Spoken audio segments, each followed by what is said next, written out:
We are live. Okay. Good Tavach, everybody. Shavua Tov. Welcome. Thank you for joining. And we continue the journey. Well, today is Yud Aleph Shvat, the 11th day of the month of Shvat, in the 11th year of this millennia, which was in 1951. It was 5711.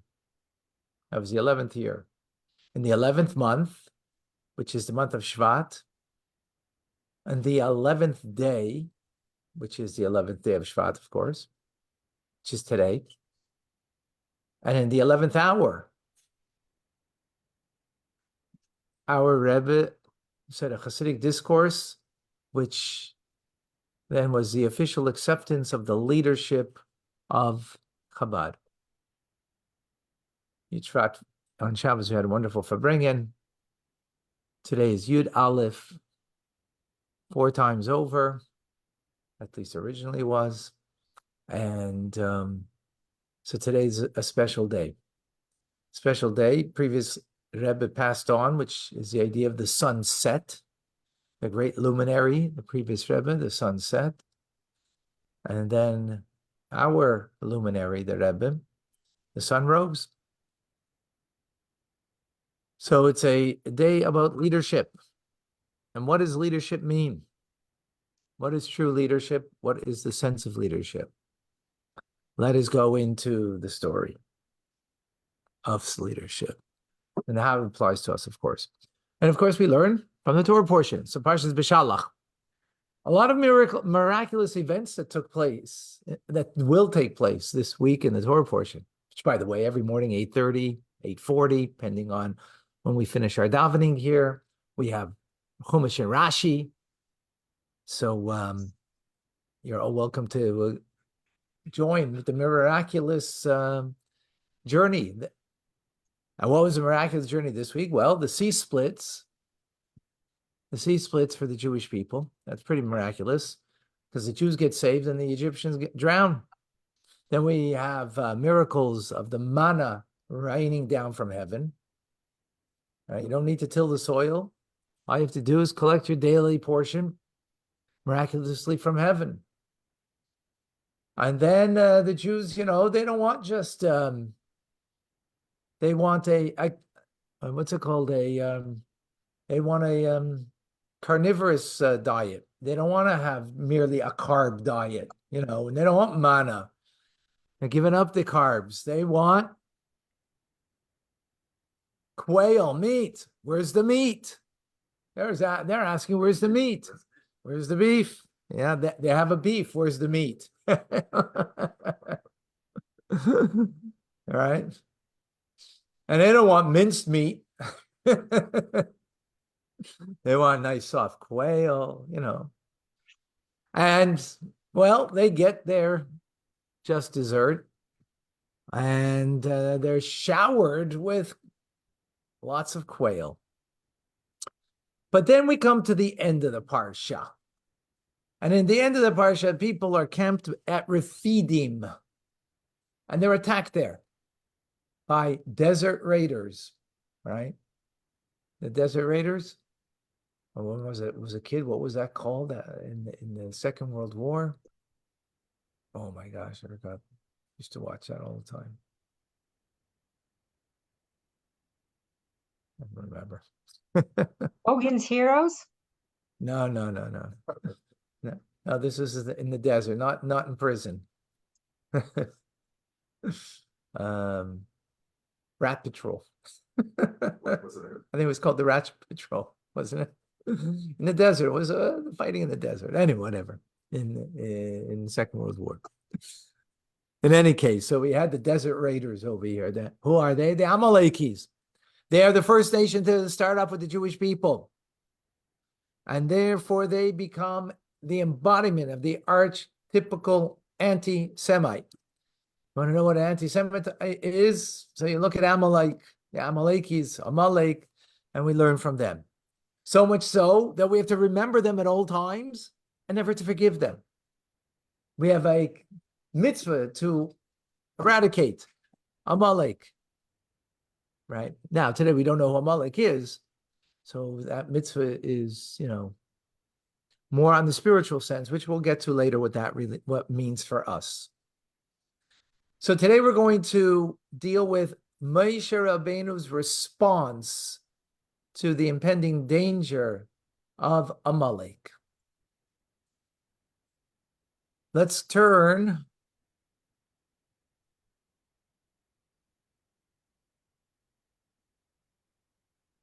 have it here.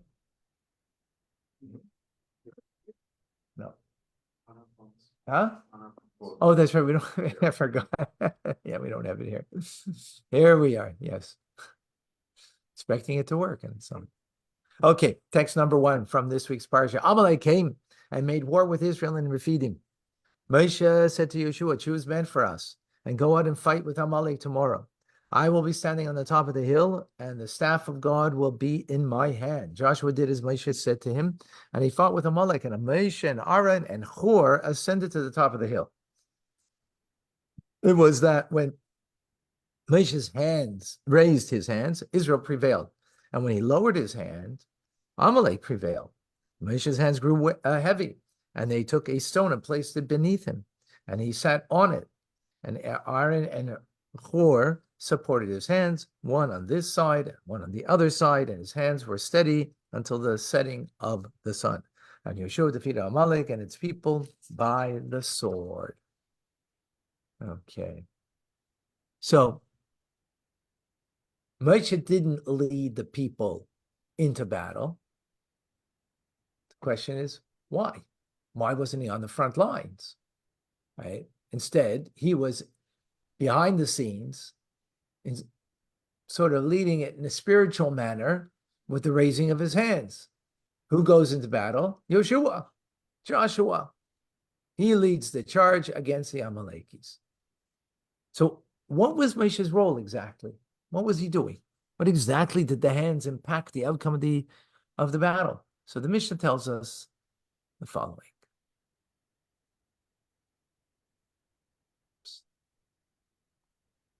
Text number 2, and it was when Moshe raised his hands, Israel prevailed, as the verse says. Did Moshe's hands make the war or break the war? Of course not. Rather, the entire time that the Jewish people gazed upon and bound their hearts to their Father in heaven, they prevailed. And when they did not, they failed. So he leaves the command in the front lines to Yeshua. He's playing the back, sort of the back seat, if you will, as a spiritual leader, right? As a spiritual, giving the spiritual confidence to the people in a belief in God.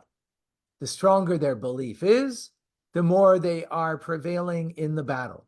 The less their belief is, the less they are impacting in the battle.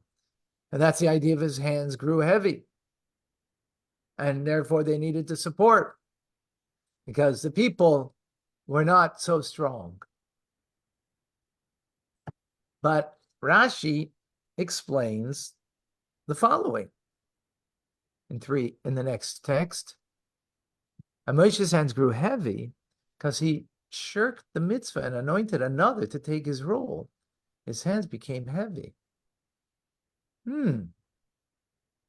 So it wasn't as a result of the people per se, it was more as a result of himself. What was it? He appointed someone else rather than himself going to lead the people.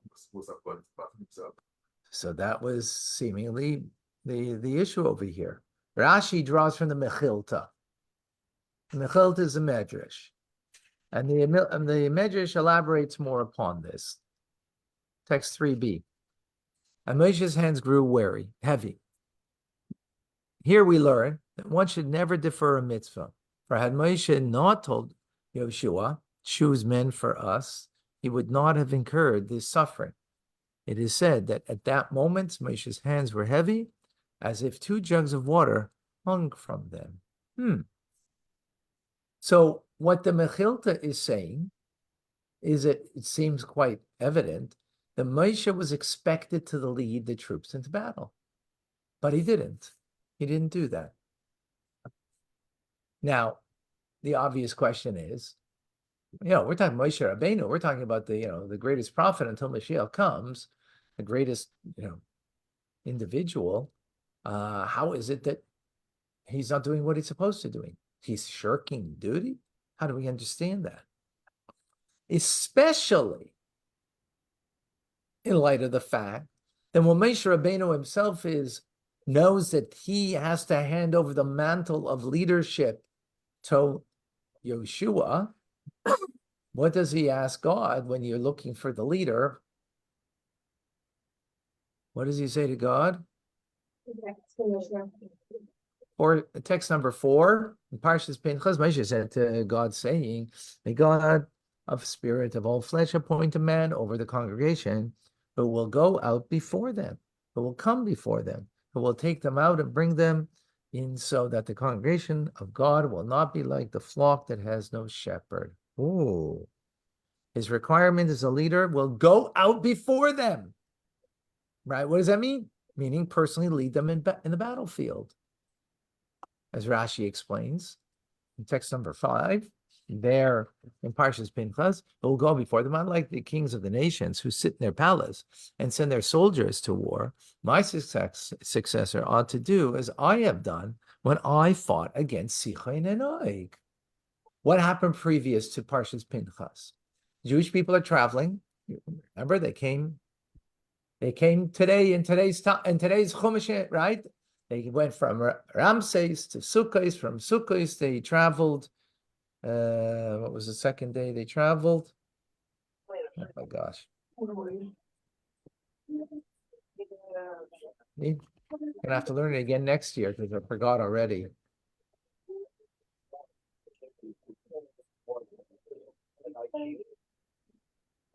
From Sukkos, they went to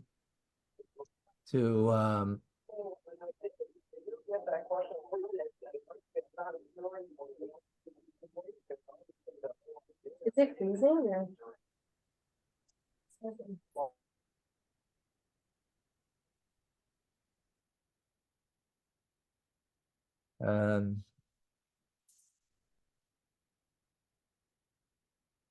Yachiris. Okay.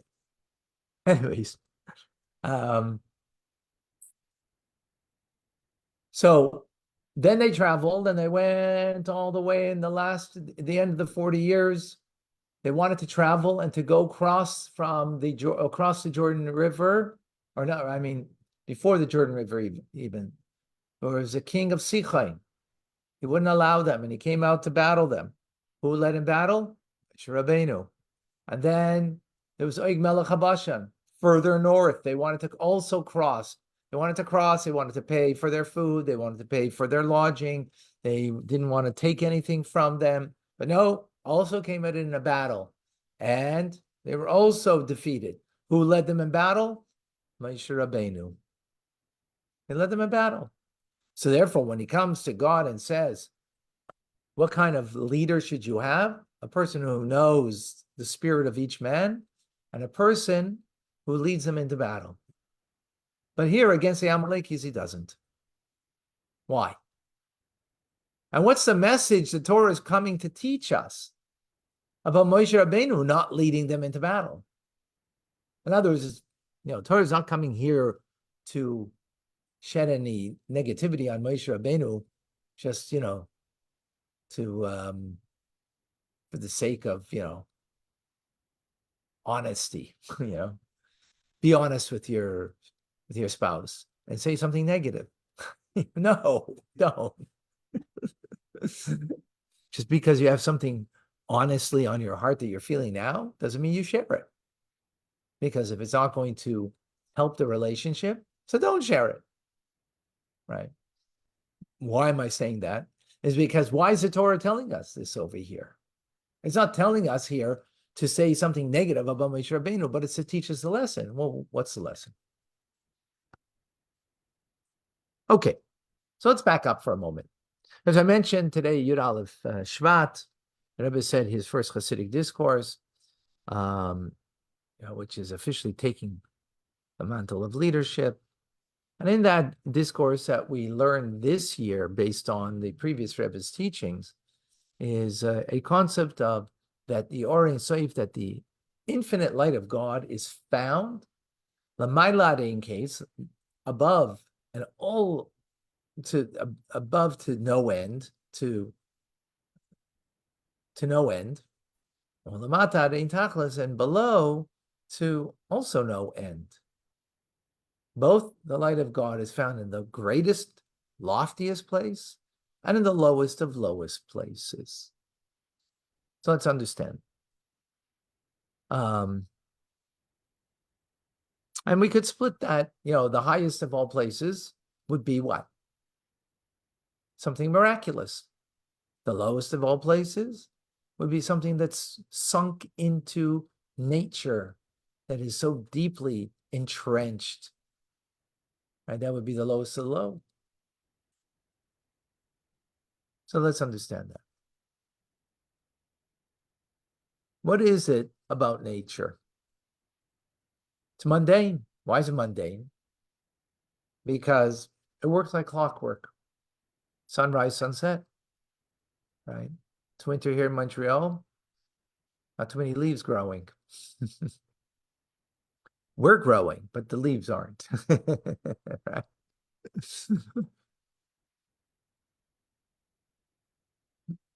Nature means where you don't sense any wonderment, meaning you don't sense the presence of God instinctually. Instinctually, you're just sensing, the nature of the way things are. So you don't sense God's presence. What's a miracle? A miracle is, in fact, you do sense God's presence, right? Like, by the split second, the car could have ran you over and you just missed you miraculously because you could have nudged over a touch and could have gotten hit, and miraculously not, right? Now, is nature a bad thing? Not at all. Why not? Because it is God, the Ein Sof, that gives vitality and existence to it. To the Lamata Ad Ein Tachlis, as low as it gets, it's still God that's bringing it into being, right? So, we don't look for the miracle because we can't depend on miracles, as God tells us. We have to understand that nature of the world is God's law, not someone else's law. God's not restricted because of nature. He is the author of nature and therefore not restricted by it, right? So it's interesting.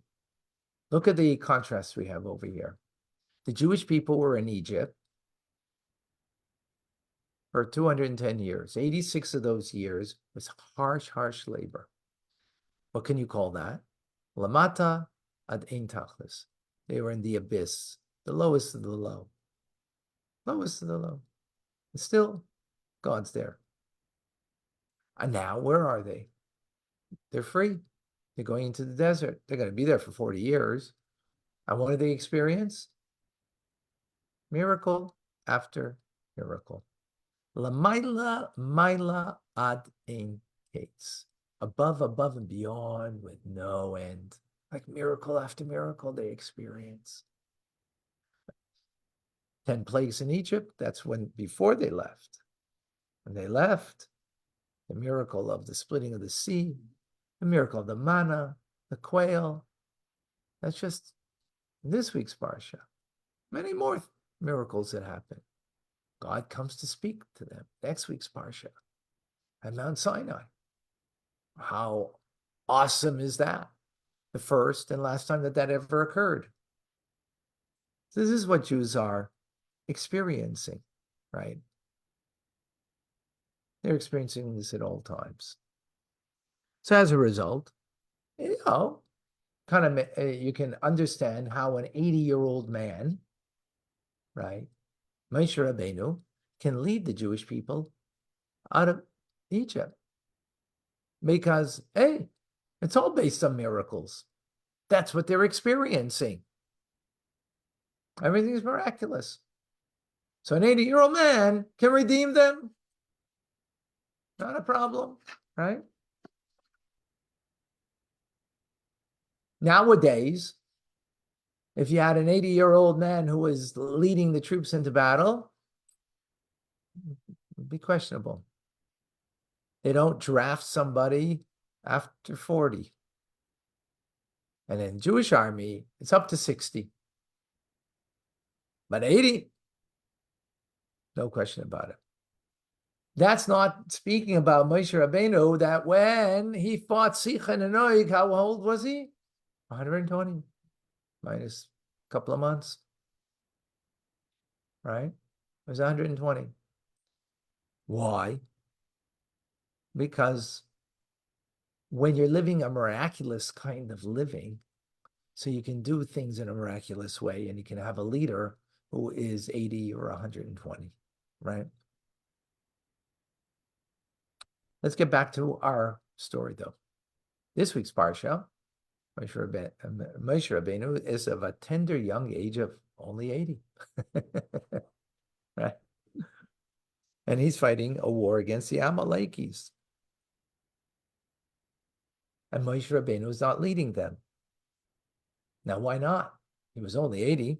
If he led them when they were 120, he can definitely lead them now. So the answer lies on the Jewish people and what happened in the backdrop and what led to the battle of the Amalekis.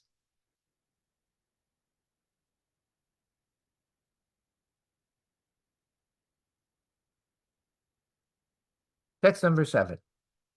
The entire congregation of the children of Israel traveled in the wilderness of Tzin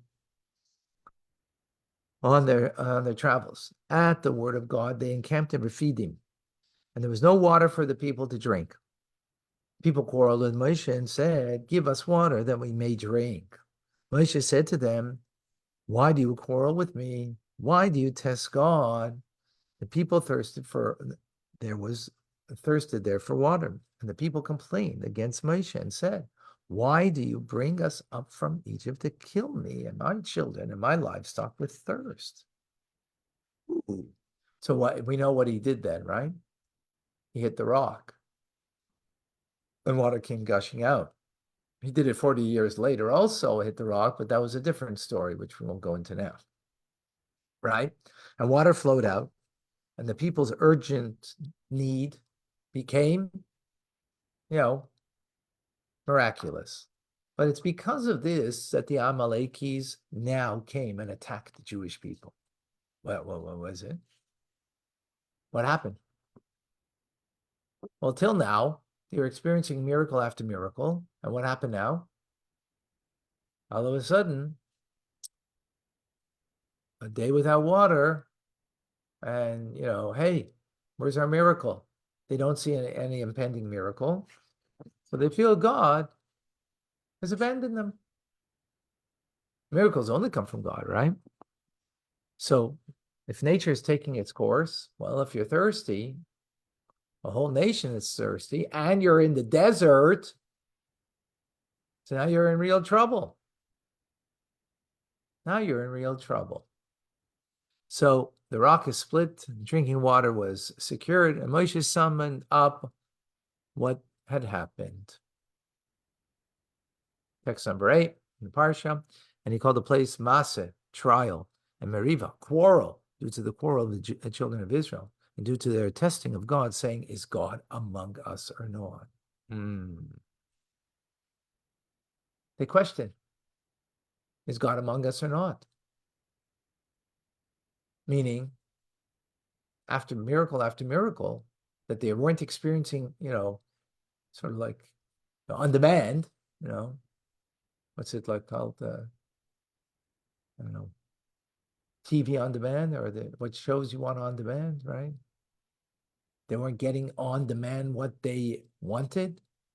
So they were questioning, is God amongst us or not? They had doubts.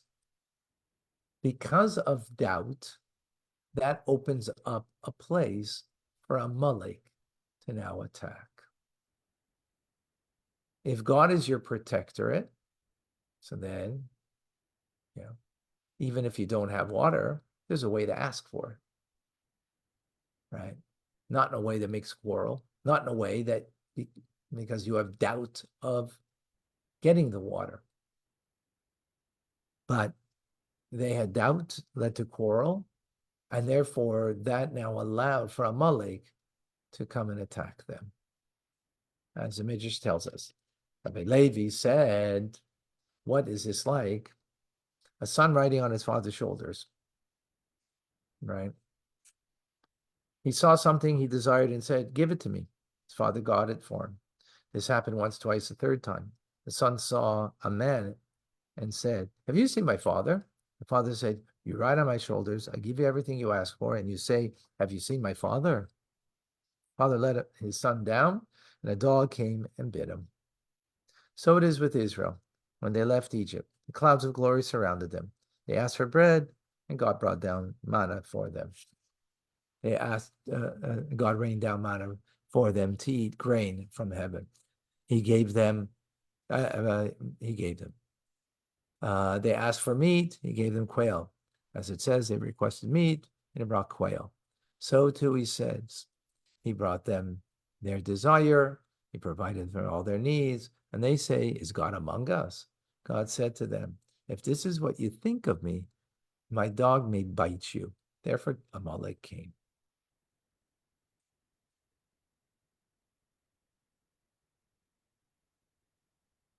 Amalek is an indication that the Jewish people were very off track and not recognizing God's presence amongst them. And therefore, they were able to attack.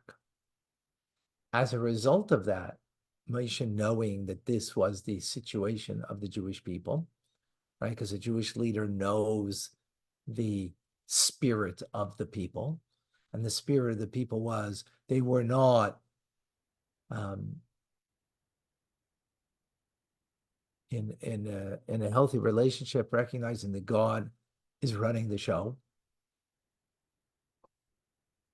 And therefore, Moshe Rabbeinu says, well, if you are looking to have a natural existence, meaning not seeing openly God's presence in the miracle after miracle, then if we're dealing with nature, well, I'm an old man and I should not be leading the troops into battle.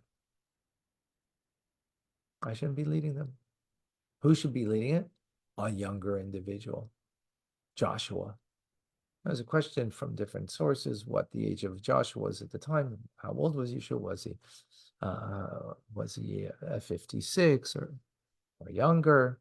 It doesn't matter. Whatever the age was, he was of age that he was able to lead people into battle. And therefore, since it's going to be not the regular manner of battling, so he needs to give it over to Joshua. Now, that being said, it doesn't mean that everything is a natural means, and Moshe Rabbeinu is doing nothing.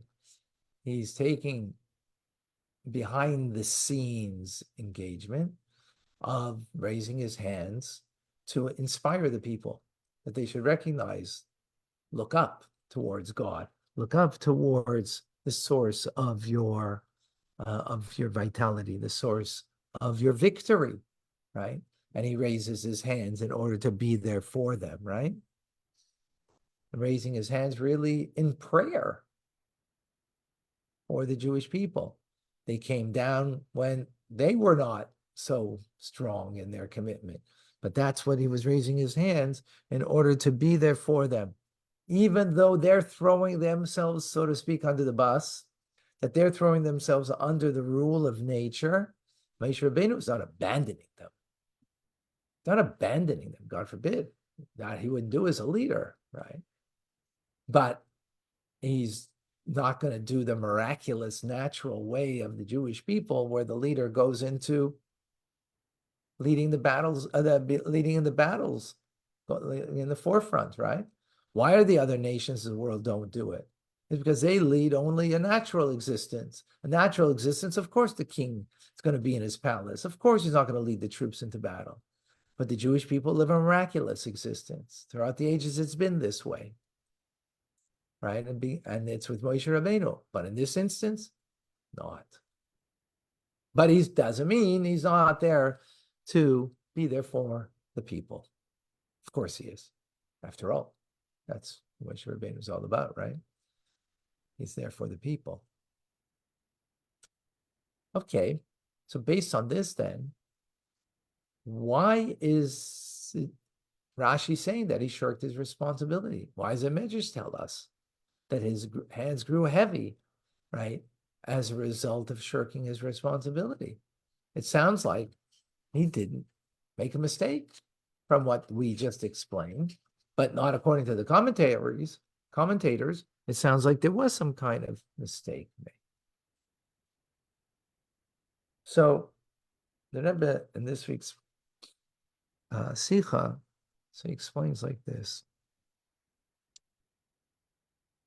When it's a time of war, when it's a time of danger of Jewish lives, it's not a time for the leader to make calculations of worthiness, not worthiness, what level the people are on, what the level they're not on, right? There's only one thing that matters: action. Take immediate action. And that's what's necessary. So even though the calculation was a proper calculation that Moshe Rabbeinu made about the situation of the Jewish people, but the very fact of making the calculation, that was an issue. The Jews are in a time of tzara, of difficulty. Rabbi in this week's Sikha. God, however, counted this as a sort of shirking of the mitzvah. When foreign nations attacked the Jewish people, and and this was true even prior to the giving of the Torah, there's a mitzvah, indeed a genuinely great mitzvah, to go into battle and protect the Jewish people. This must be done without overthinking or great calculation. Even in a scenario such as this, there was no explicit command from God to do so. Right? So Moshe Rabbeinu wasn't wrong per se, but at the same time, he fell short. His actions were justified, but the results weren't. In other words, it's a time of peril. There's only one thing that you need to think about: to be there leading the people and going and taking things into action. Now, it's not like he didn't take action, because he did put Joshua in charge, right? But yet, there's a nuance over here. He didn't take full responsibility.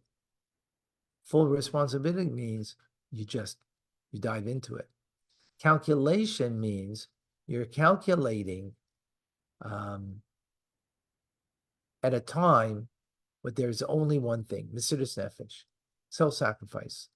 Mesiras Nefesh means giving yourself over to the cause entirely, right? And no greater cause than protecting Jewish lives. So it's not a time to make those calculations, even though the calculation was correct. Not that he made a wrong calculation, just now, just full throttle with action. And it's so slight that it's not like he didn't do. He also did spiritual stuff, right? But he didn't do the physical thing of going there and leading the troops into and moving ahead.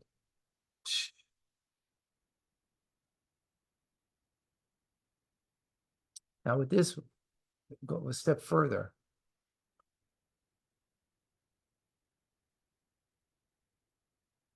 And this is very subtle, extremely subtle. It's for us, it'd probably be a mitzvah if we were in his shoes doing what he did, right? We're talking about a fraction of a moment, right? In a fraction of a moment, making a quick decision. That's what it was, right? That's what it was. but there was some doubt. There was a sense of doubt, right? In other words, because the people are throwing themselves under the bus, meaning under nature, right? And not recognizing God, doesn't mean you take action, because you recognize that you got to full throttle ahead because God is there and present. And this is what Amalek is all about. Amalek is the numeric value of suffix, which means doubt.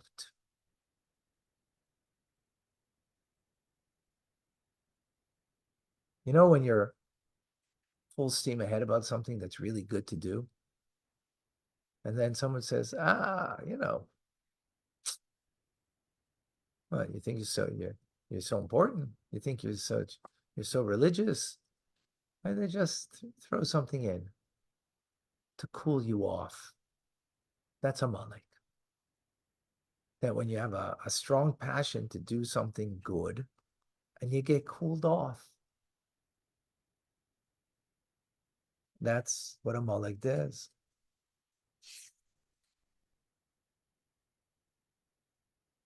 Previous Rebbe says, Amalek is doubt.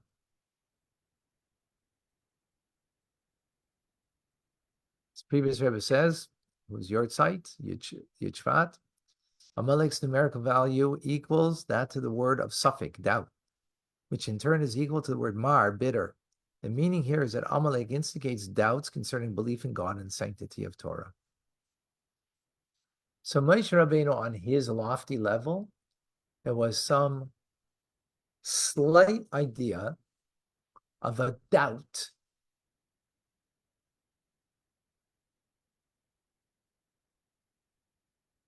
He didn't have doubt whether the Jews would win or not. For sure. They're going to defeat their enemy, right? No question about it.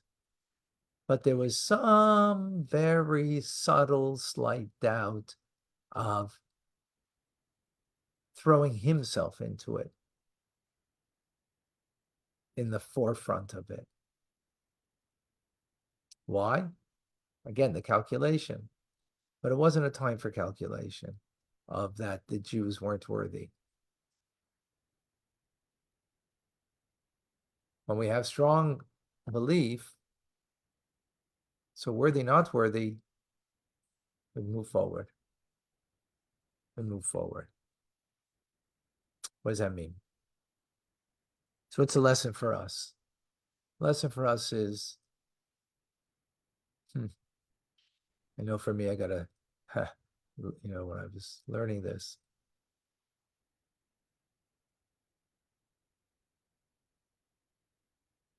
is that, Amalek and throwing doubt doesn't have to come from the evil of Amalek. It comes from the evil inside of us, that we have self-doubt. And when you're doing something that is right and good, and sometimes you just have self-doubt, He hardly ate. how are you going to accomplish it? How are you going to accomplish? Who do you think you are that you could accomplish even? Sometimes we have even that kind of self-doubt. You want to accomplish something very lofty. And I know for me, working on Adopt a Hostage and working very strongly at it, and some self-doubt came in because I see that, others aren't inspired. So I'm thinking, obviously it must be off. But that's only self-doubt. That's Amalek. And so I resolved that I got full steam ahead, because if there's 45 people that have resolved to put on tefillin every day, so it doesn't matter whether other shluchim are doing it, not doing it, whether other people feel it's a good thing. Everybody feels it's a good thing, but no one is engaged in it. No other Chabad houses. So I felt like, oh my gosh, it like just took out the air. But that's the Amalek in me, putting self-doubt. Because if so many people, you can have self-doubt when you see you have no accomplishment in something. Okay, that maybe it's not meant to be. But if you've had an accomplishment and now you have self-doubt, where's that? So that's coming from not a good place, right? Not a good place. So here we had ourselves accomplishment. Others are not accomplishing, okay, but that doesn't take away from, it's just got to figure out the right way to take this, right? But not to have a doubt in what was accomplished and what could be accomplished. That's what Amalek does to us.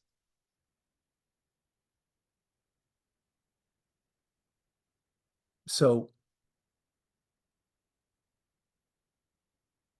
Moshe Rabbeinu had it in a much more subtle manner. There was a doubt of the miracles of God. There was it.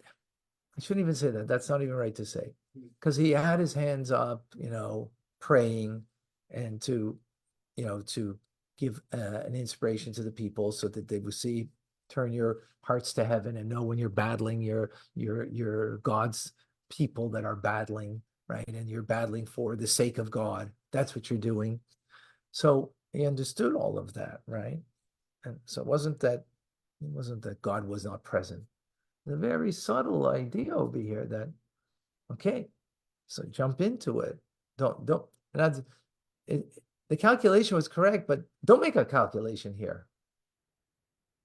You got to save lives, go battle. It's the same thing here. I should make calculations. I'm saving lives. 45 people putting on tefillin. Now commit to put on tefillin in 45 days. People don't do that in 45 years to get 45 people to put on tefillin. So obviously it's a wonderful thing to do, right? Other people put on tzitzis, they took upon themselves other mitzvahs, many other things. My point over here is that, I allowed the doubt to enter.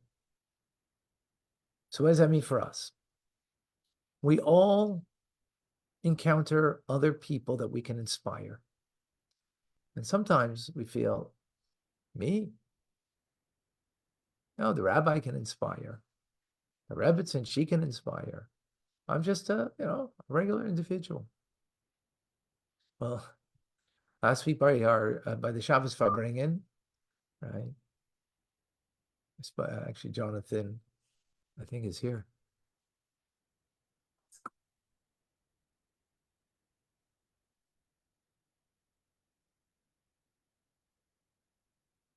No, I thought he might have been here earlier. Oh, he is. Jonathan's here. I'm here. Oh, Just having webcam trouble. so can I gotta tell you, unbelievable. Just a conversation, a young guy, half the age almost, half the age, but many years younger, and just sharing experience of keeping Shabbos, and that brought Jonathan to make a resolve to start trying to keep Shabbos. So David didn't look to see if he's got all the qualifications to be able to inspire. Because the truth is, we all have the qualification. We all have an neshama. We all have a lofty soul. We all have everything that is needed and qualifications that are needed that we can inspire another person. All what we have to do is not make a calculation. There's a fire burning in the world today of assimilation, apathy, indifference, and whoever we come in contact with, we need to just go into action, not make any calculation. How often has it happened to me that I would make a calculation about a person? Actually, it came up in conversation the other day. Many years ago, when my wife and I, we were on campus. So we had these two young students coming to us. And one of them was like, always asking questions and very engaged and like seemed super interested. And the other one, was like more of the tag along, And so I gave more value to the one who was really, and the other one, I didn't. It didn't seem like, it was engaged, right? Well, the other one today is a shlucha. Yeah, it's a shlucha. Yeah, emissary of the Rebbe. And the one who I thought was not, was really interested is, not observant. What's the point I'm making? I made a calculation. And sometimes we have to be careful not to make a calculation. Just give. Just give of yourself to another. And that's the point over here without the calculation. Why without a calculation? Now sometimes you have to make a calculation. I don't want to say you never make a calculation. If you've got 10 minutes that you could talk to somebody and inspire somebody, so you're gonna speak to the one who you might think you're gonna have more of an effect. If you're in a room with a bunch of people and this person you feel that is more open, so you're gonna talk to them. Okay, that makes sense. But don't make a calculation that another person is like beyond the pale, right? Don't just engage. And that's what Moshe Rabbeinu, what we're learning from Moshe Rabbeinu over here. Just engage. Go to the front lines. Be a foot soldier. The foot soldier just knows that they gotta go into battle and battle with who they need to battle with, whoever they're up with, right?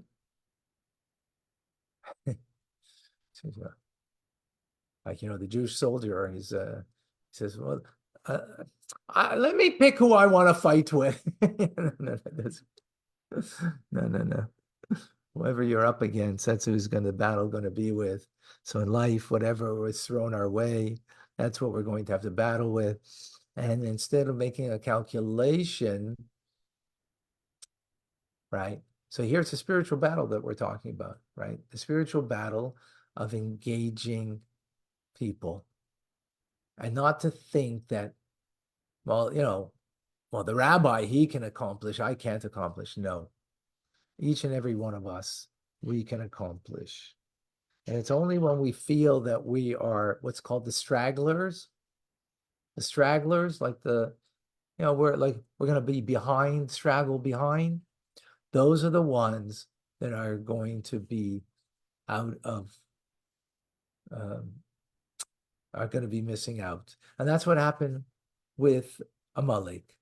It says, remember what Amalek did to you on the way upon the exodus from Egypt. He encountered you on the way, and he attacked you from behind you.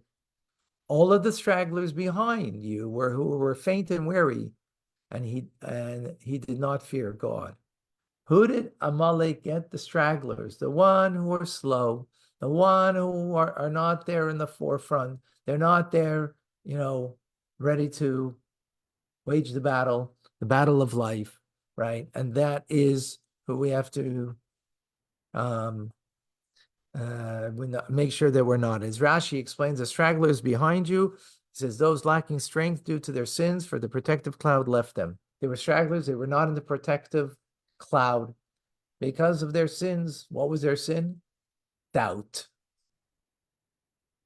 Doubt that I can succeed. Doubt that I can fulfill the mission that God has given me. That's the doubt that kills. And that's the importance for all of us to make sure that we don't fall into that doubt. And anytime we do have a doubt, we need to speak to somebody to help us, a friend, a mentor, to make sure that those doubts don't take a stranglehold on us, because that's what Amalek does. And that's why we always have to destroy Amalek, the spiritual Amalek in us, right? We all have challenges, and we may sometimes fail. But what happens in the failure? That's the issue. In the failure, how does the evil inclination, how does the Amalek in me really work? Well, now it brings doubt in me. Maybe I'm not so worthy. Maybe I'm not so good. Maybe it's not such a good idea after all. And it just brings you down. And that's what it did to me. No, I don't have to look anywhere else. And we can't allow that to happen, because that's the beginning of the end. And that's why that self-doubt that we have today becomes the mitzvah of annihilating Amalek in us, because we have that aspect of Amalek in us, and we have to destroy that. That negativity comes in, the self-doubt comes in. Am I really worthy, as a Jew, am I worthy as God's creation? Am I worthy? Whatever it might be, that's only to bring us to not do what we got to do and to fulfill our mission. That's the story. And what's our mission? We got to bring the final redemption. We have to bring Mashiach. And we have to touch anybody and everybody's life that we can. And just to, when Torah and mitzvah is not just something you do, but it's something that you are, and it becomes, an expression of you. You become just effervescent of it. Then just being will be an inspiration. Just living becomes an inspiration. And then just sharing that with another person becomes a great impact in someone's life. And we are all that, absolutely. We have to start believing it, and then we'll be it. Any questions? All right. I do have a question. Oh, okay. We got a question over here. The evil inclination is already within us and then becomes on in terms of self-doubt. Based upon what factors affecting it? Is it ourselves or is it any external Amalek factors? Very good question. So our sages say that a person doesn't do a foolish thing, a sinful thing, unless the spirit of folly enters. So bottom line is, the self-doubt is not a real reality. Because your real reality is, that you have a piece of God in you. That piece of God, there's no doubt. As we learned today's Tanya, right? It's the flame that flickers. It wants to be connected to its source. It wants to be, completely enveloped in its source. Like the flame wants to flicker out of, when you look at the flame, you see how it wants to escape the wick, right? The wick is holding it down, but the flame itself doesn't want to be held down. It just wants to evaporate into its sublunar, source above. So that's what the soul wants, and that's the reality of who we are. So the negativity of the world that is created in a duality, that enters us. It enters us because we allowed it to enter, and therefore that gives a doubt, right? If the oneness of God is real, And duality is not. So we're not going to allow the duality to enter and overtake us. Now, in a sense, we have duality within also because we have an animal soul. That's true. But it's not my, real identity, right? As yesterday's Hayom Yom, that we eat to daven and not daven to eat, right?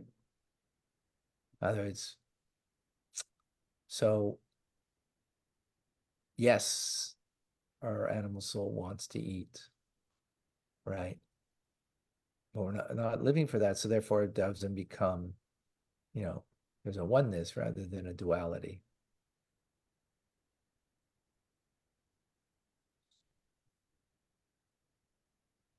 All right, excellent.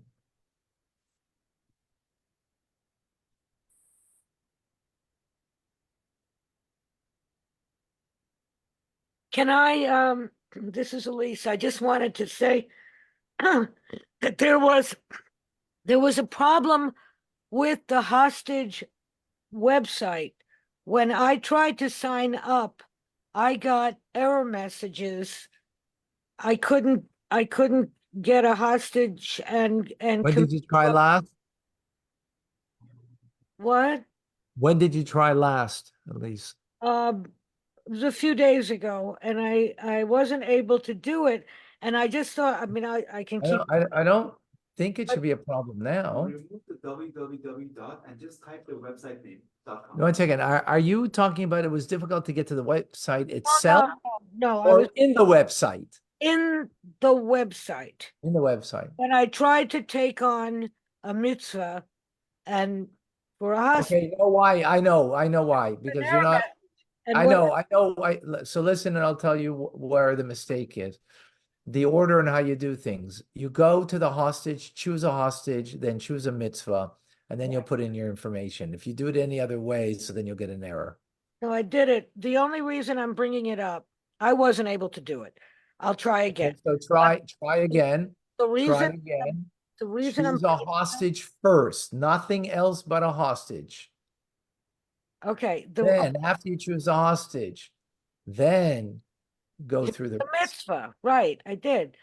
The only Okay. reason I'm bringing it up is because Okay. I mean, others have been doing it, so I'm not certain why, but okay, try again and you'll let me know. I Okay. will. The only reason I'm bringing it up is because if I had a problem, others might have also No, had. yes, I thank you. That Thank may be why there aren't that many people like you were expecting No, signing. I haven't advertised it. That's but the reason that I haven't been advertising it at all, except whatever, almost I speak to you guys, so you know about it.